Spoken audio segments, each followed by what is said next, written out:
Government budget, it is a description of fiscal policy, that is taxation and public expenditure policies of the government and financial plan related to it. There is a need and importance of budget in the present scenario for the government of all the countries. Let's look into that why it is required for the government. First, it is a planned approach to government's activities, because in the present scenario the activities of the government has increased to such an extent that it is very difficult, or in other words, we can say that it is quite impossible for the government to move further without the planned approach to the activities, whether the activities are related to the expenditure or earning revenue from the different sources. Next is the integrated approach to fiscal operations. The government has to perform various functions, various operations like public expenditure, earning taxation, and borrowing. These fiscal operations cannot be done without the combined study of these three fiscal operations, and this combined approach can be understood only with the help of budget. Next, it influences the economic activities. With the help of budget, the government comes to know that how much revenue can be generated in the economy and where are the areas where it needs to spend. With the help of this expenditure and the revenue, the economic activities in the economy are also affected by it. With the help of revenue, we come to know that which are the areas where the government is going to spend, what type of the manufacturing units will be coming into the future, and what type of goods can be produced by those manufacturing units. With the help of budget, we also come to know that where are the areas where the government is going to impose the taxes. It means we come to know that what are the commodities which will be highly taxed and what will be the effect of that. Suppose if the government is going to impose more taxes on the luxury items, it means the government is interested in increasing the production of the commodities which are necessities, which are required in the economy. Next, it is an instrument of economic policy. Budget is not only a statement, it is a main instrument for the economic policy. Main objectives of the economic policies cannot be attained without budget, because the objectives of economic policy can be attained only with the help of the main instruments, that is public expenditure, public revenue, that is taxation, and through public borrowing. And all these are the instruments or the elements which are necessary for the budget. So it is required to understand the economic policy. Next is the index on the government functioning. With the help of budget, we come to know that what are the areas where the government is functioning, what are the different functions which are performed by the government of a country. It gives a clear picture. Or in other words, we can say that budget is just like a mirror, which shows the reflection of the government. With the help of a budget, we come to know that where are the areas where the government is lagging behind? Where are the areas where the government is spending money? What type of commodities are produced in the economy? Next is the public accountability. The government budget serves the purpose of public accountability of the government for the funds. The proposals and the projects of the government can be easily discussed in the media. Even the parliament can also exercise its control over the budget or over the functioning of the government with the help of estimating committee, etc. And with the help of the budget, the government becomes answerable to the public of the country. After looking into this, let's look into the different types of the budget in India. The first we have is the union budget. Union budget is prepared by the central government of India, and it is presented in the Lok Sabha by the finance minister, and it is presented in the Lok Sabha. After that, it goes for the discussion to the Rajya Sabha.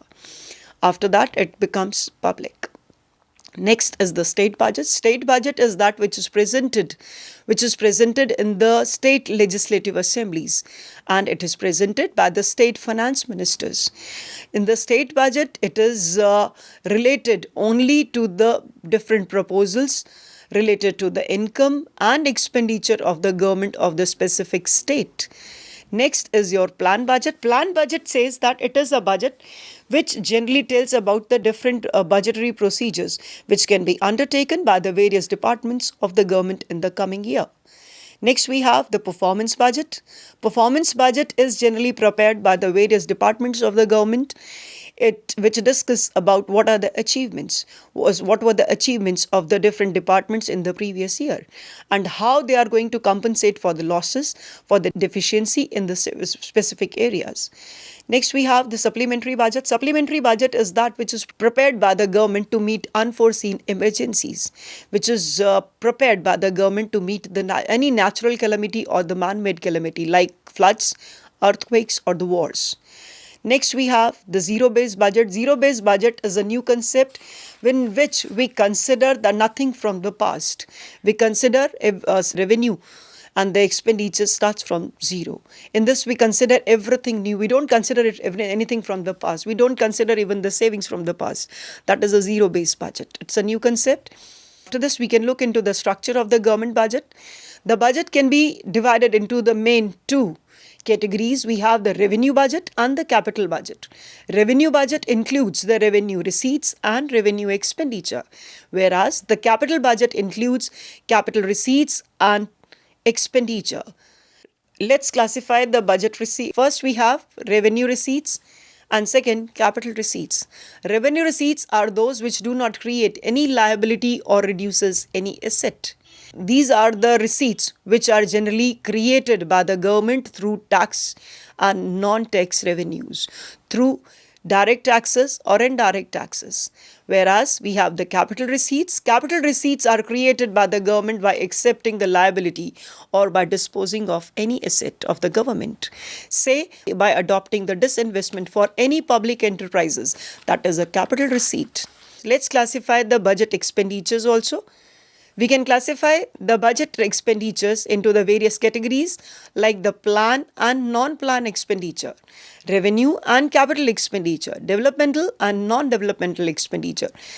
Planned expenditure is that which is a part and parcel of the planning, and whereas the non-plan expenditure is that which is not mentioned in the plan, which is not at all included in the plan, but it is to be done, it is to be made by the government, and it is required. It may be the need of the hour. Next, we have the revenue and the capital expenditure. Revenue expenditure is that which is made by the government for the purpose of increasing revenue, whereas the capital expenditure is that which is made by the government for projects like giving pensions to the people or giving unemployment allowances to the people. Next, we have the developmental and the non-developmental expenditure. Developmental expenditure is that which is made by the government on those areas, on those projects which help in increasing the productive capacity, which help in increasing the development of the country. Whereas the non-developmental expenditure is that which is made for the projects which do not help in the development of the country. In other words, we can say that non-developmental expenditure is made by the government on the projects which do not help in increasing the productive capacity of the country, which do not help in increasing the development or growth of the economy also. For example, the expenditure made by the government on the defense, the expenditure made by the government on the police forces, that is a non-developmental expenditure. Whereas the developmental expenditure is that which is made by the government on the establishment of industries, on the development of agricultural sector. After looking into this, we can look into budget on the basis of receipt and expenditure. On the basis of receipt and expenditure, we can classify the budget into the three broad categories, that is balanced budget, surplus budget, and deficit budget. Balanced budget is that in which the revenue of the government is exactly equal to the expenditure of the government. Surplus budget is that in which the revenue of the government is more than the expenditure of the government. Whereas the deficit budget is that in which the income of the government is less in comparison to the expenditure of the government. These are the different categories of the budget on the basis of receipt and expenditure. After this, we can look into the types of budget deficit. There can be the three different types of budget deficits, that is revenue budget deficit, fiscal deficit, primary deficit. Revenue deficit budget, it is the difference between the revenue expenditure of the government and revenue receipts. Whereas the fiscal deficit budget is a difference between the total budgetary expenditure, revenue receipts, and capital receipts excluding borrowings by the government. In the end, we have the primary deficit, which is the difference between the fiscal deficit and the interest payments made by the government.